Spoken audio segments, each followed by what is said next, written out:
Hola emprendedores, conoce qué artículos puedes adquirir este Black Friday 2022 en plataformas como Amazon o AliExpress. Bienvenidos a mi canal, mi nombre es Magali Vega. La SUNAT ya nos ha realizado una publicación de qué artículos son mercancía restringida y requieren de un permiso del sector competente y qué mercancías son prohibidas de ingresar al territorio peruano.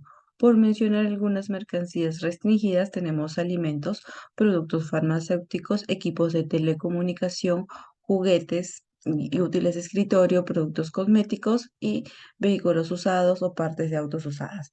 Nosotros podemos encontrar toda esa información de toda la relación de mercancías restringidas y mercancías prohibidas en la plataforma www.go.p.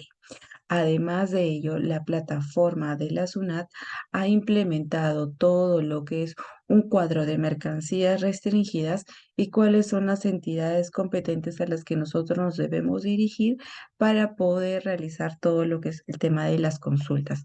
Voy a compartir estos enlaces, pero es muy importante. Por ejemplo, si nosotros lo que queremos traer, aquí nos van. Alcohol etílico, nos indican que la restricción es tanto para el ingreso, importación, como para la salida, que es exportación.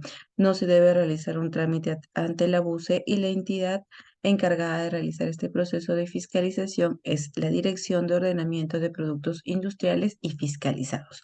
Lo mismo aquí nosotros podemos ver una lista de artículos para equipos de aparatos y telecomunicaciones. Tenemos al MTC. Recuerden que si nosotros queremos realizar la compra de algún equipo celular, estos equipos se deben encontrar homologados.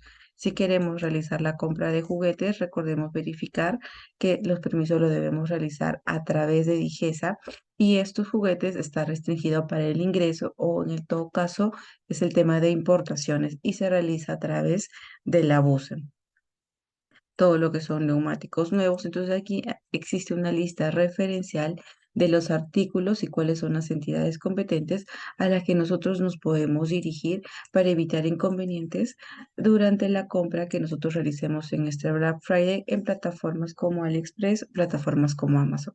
Espero que esta información te ayude.